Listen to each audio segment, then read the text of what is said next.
For years, I accepted the abuse, the harsh words, and the manipulation, because I thought it was my duty as a mother. But last night, when Sarah put her hands on me, it was the last straw. The next morning, as I prepared breakfast, there was a quiet strength in my movements. I set the table like it was any other day, but inside, I knew this day was different. Mark and Sarah walked into that room expecting the same old meekness, but I wasn't that woman anymore. I was standing at the head of the table, ready to reclaim my dignity. If you are hooked in, let me know in the comment what city you are watching from, and please like and subscribe. Now let us begin. You might wonder how a woman like me ends up in such a situation. I'm Clara Jacobs, and I've lived through a lot. After my husband passed, I did everything I could to give my son a good life. But something changed. I could feel it every time Mark pushed my boundaries, every time Sarah turned her back on me. Last night, something in me snapped. I wasn't going to be their victim anymore. And today, everything was going to change. Clara arranged the white flowers with steady hands, their pristine petals catching the morning light. The fine china gleamed against the tablecloth, each piece positioned perfectly, deliberately. She stepped back, surveying her work. 20 years of flinching. 20 years of apologies for existing. 20 years of watching her husband's eyes follow their neighbor with hunger while barely seeing her. The silver cutlery reflected her face, older now, but clearer somehow. Footsteps on the stairs. 2 sets. Descending together.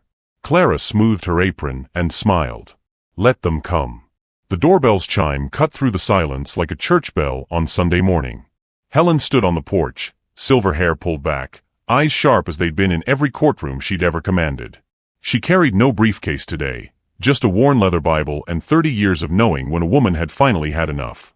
It's time. Helen's voice was gentle, but her jaw was set like stone. Clara nodded, her throat tight. I kept praying for strength. Guess God decided to answer. Helen squeezed her hand, the kind of grip that said, I'm here, sister. You're not alone. The footsteps upstairs grew louder. Helen's eyes flicked toward the dining room, then back to Clara. One steady nod. The reckoning had begun. Mark swaggered in first, Sarah trailing behind like a shadow in last night's makeup. He froze mid-step. Clara sat at the head of the table, his seat, hands folded like she was posing for a Norman Rockwell painting. Helen occupied the chair beside her, steady as a judge at the bench. Mom, what's... Mark's voice cracked. He cleared his throat, tried again. What's going on? Clara said nothing. Just looked at him the way mothers do when they've counted every lie, catalogued every betrayal. Sarah shifted uncomfortably. Mrs. Chun, we can explain. Sit. Helen's single word wasn't loud, but it landed like a gavel. Mark's jaw tightened. He glanced at the door, then back at his mother's unblinking gaze. Something had shifted. He felt it in his bones. Sarah's eyes welled up on cue, the same performance she perfected at PTA meetings and church potlucks. Mrs. Chun, I never meant. Her voice trembled like a Hallmark movie actress. If you'd been more present, maybe Mark wouldn't have needed someone to talk to. A man needs attention, and you were always so distant. The words hung there, poison wrapped in sympathy. Mark nodded slowly, finding his footing. Yeah, Mom. You never really. The chair scraped against hardwood. Clara rose, hand still steady, but something volcanic burned behind her eyes. The wronged wife was gone. In her place stood something ancient and unmovable. Enough. One word. Quiet as thunder before lightning strikes. Sarah's tears froze mid-fall. 23 years ago, I held you in this house during your first fever. Clara's voice didn't waver. Sang you every lullaby I knew. And last night, you raised your fist to the woman who gave you life. Mark's face went white as Sunday linen. Sarah, you walked into my home, ate at my table, then destroyed my family like it was a game. Clara's fingers traced the edge of the china plate. You both thought silence meant weakness. Helen slid a manila folder across the table.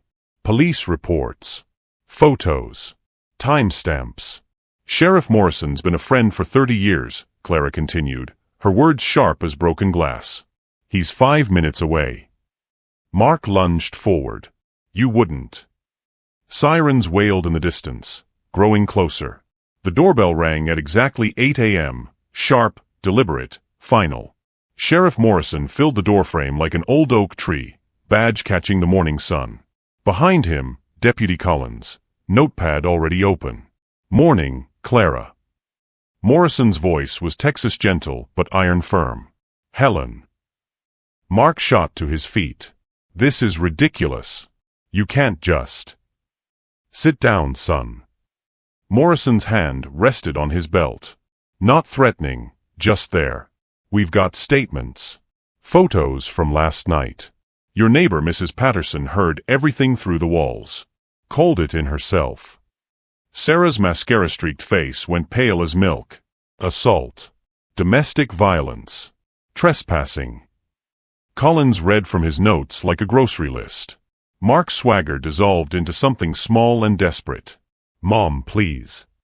Clara turned away, shoulders straight as a church pew. Some bridges burn for a reason.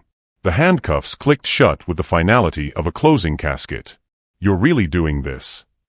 Mark's voice cracked, boyish suddenly, the same tone he'd used at 7 when caught stealing cookies.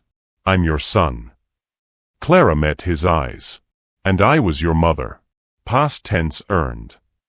Morrison guided him toward the door, reading rights in that practiced monotone every cop knows by heart. Mark twisted back, desperation replacing arrogance. "Who's gonna take care of you? You need me." The words that would have shattered her yesterday bounced off today like rain on steel. "I survived your father's fists for 15 years before cancer took him," Clara said quietly. "I'll survive your absence just fine." The patrol car door slammed. Clara stood at the window, watching taillights fade into morning fog. Freedom tasted like breakfast getting cold. The house settled into silence, the good kind, like snow falling on a Sunday morning. Clara sat alone at the table, untouched breakfast cooling before her. The white flowers still stood pristine, witnessing everything. Helen squeezed her shoulder. "You did good, honey. Real good. Took me long enough." Clara's voice caught. 20 years of praying for courage. Guess God was just waiting for me to stop asking and start walking. Through the window, morning light painted gold across the kitchen walls. The same walls that had absorbed her tears, her screams, her whispered pleas to a husband who never heard them. But today, they absorbed something new, possibility. Clara picked up a white flower, twirled it between steady fingers. "Helen." "Yeah. I think I'll repaint. Maybe yellow. Maybe everything." Did you enjoy this story? Let me know in the let me know in the comments what city you're listening from.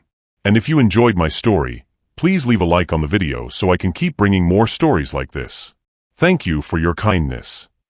Oh, and don't forget to subscribe. Until the next story.